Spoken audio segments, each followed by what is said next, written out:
Good afternoon. I'm Renee Menschel, and I'm a member of the Municipal Art Society Board. I might also say that I'm chairman of the Trust for Governor's Island, and I was very pleased to hear Chris Ward connect Governor's Island with Red Hook redevelopment.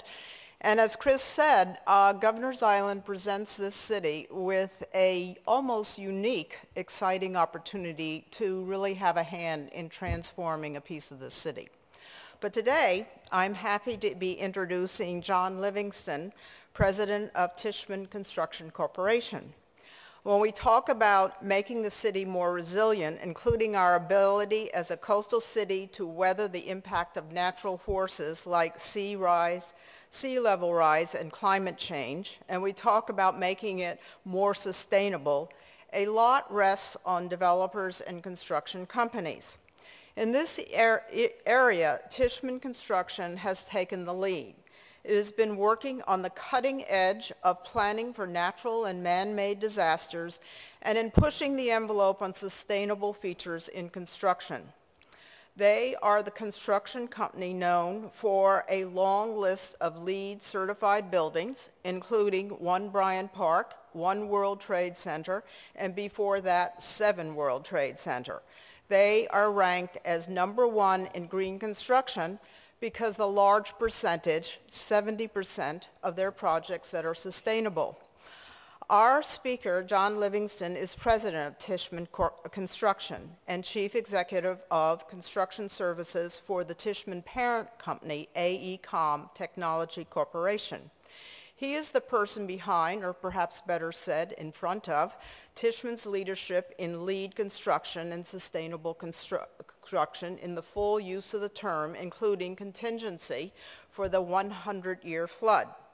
I should take a moment to note that Dan Tishman, the company's chairman, is a member of the City Sustainability Advisory Board, which advised in the creation of Plan NYC 2030, the blueprint for greening New York City. One World Trade Center, currently reclaiming the downtown skyline, incorporates the latest innovations in safety systems, structural engineering, and environmental responsibility. John Livingston oversees overall business operations and is responsible for business planning and executive strategy for construction services and its more than 2,300 professionals. He's responsible for day-to-day operations of Tishman, as well as AECOM's program management and construction management practice in the United States and the Middle East. He's a member of the Urban Land Institute, and he's on the advisory board for the Institute for Urban Research at the University of Pennsylvania. You are a very busy man, and we very much appreciate your taking this time to speak to us today. Please join me in welcoming John Livingston.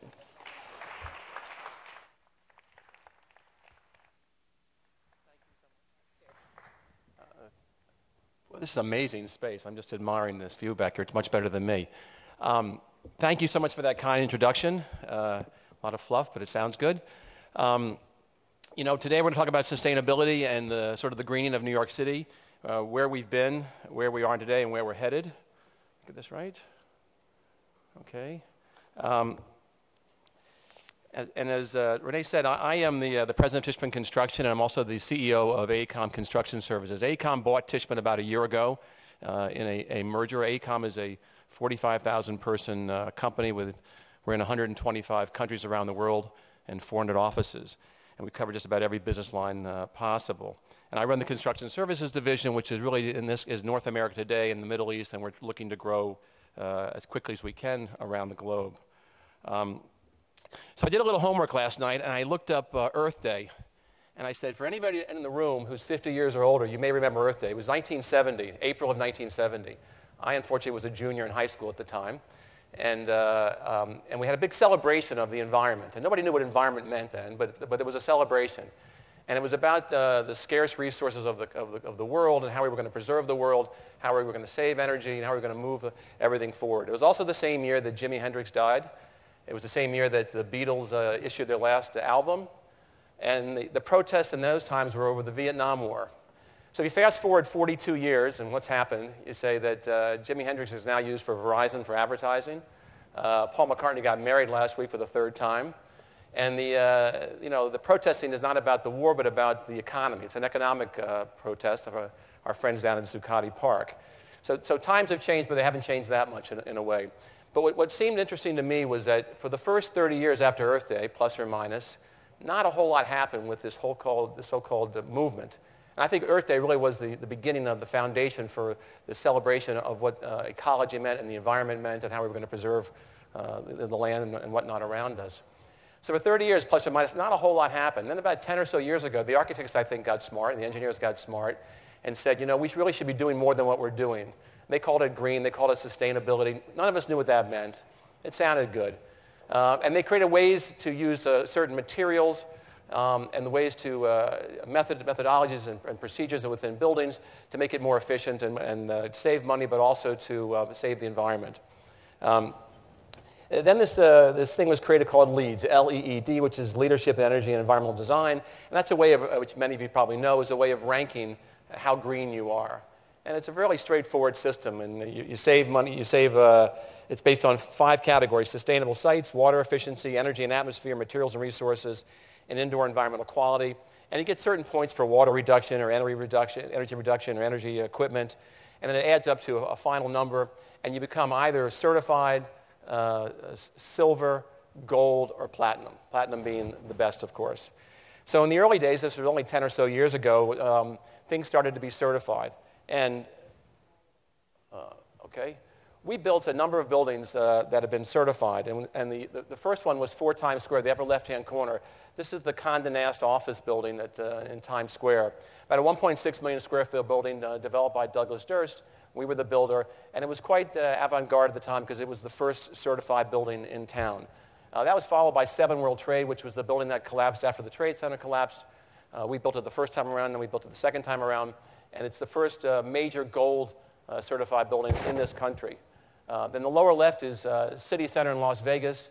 That's 18.5 million square feet in Las Vegas, where most of the buildings are gold certified. On the lower right is 200 West Street, which is the Goldman Sachs headquarters, also gold certified, 2 million square feet.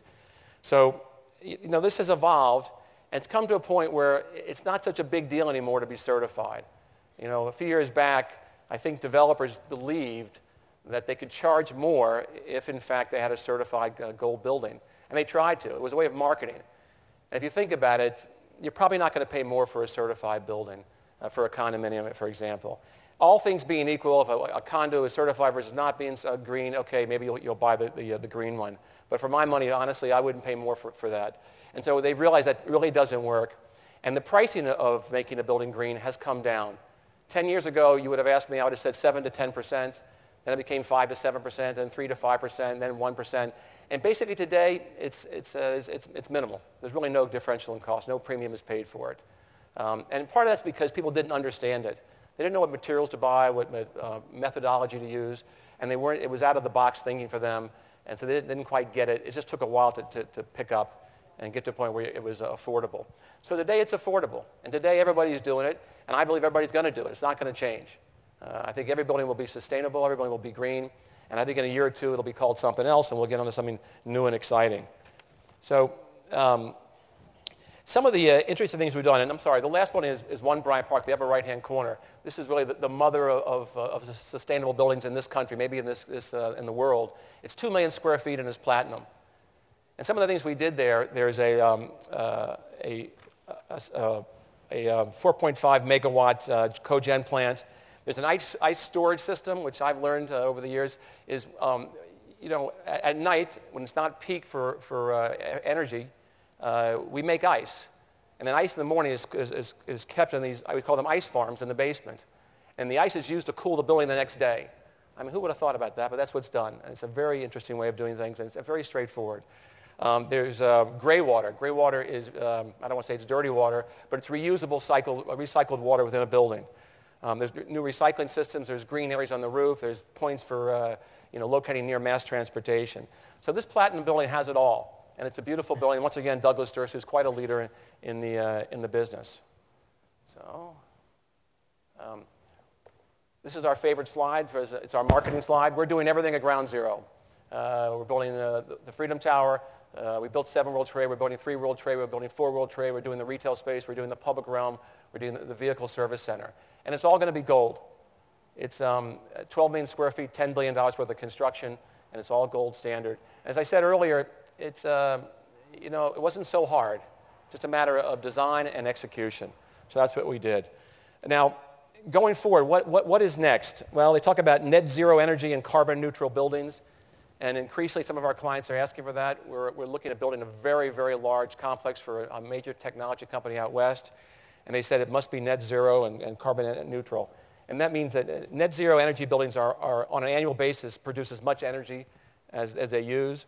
And carbon neutral buildings use no fossil fuels in their operation.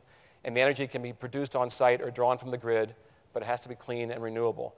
And when you put the two together, you actually produce at least as much renewable energy as it uses each year. So that's really the new standard bearer.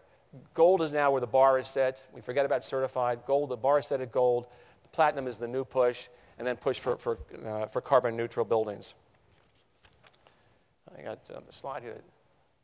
This is just Bank of America again. Once again, 2 million square feet in a platinum building. Got some of the things that we've done in terms of how we handle materials and waste management, mold prevention, and all the things that we do to keep a building with a high rating.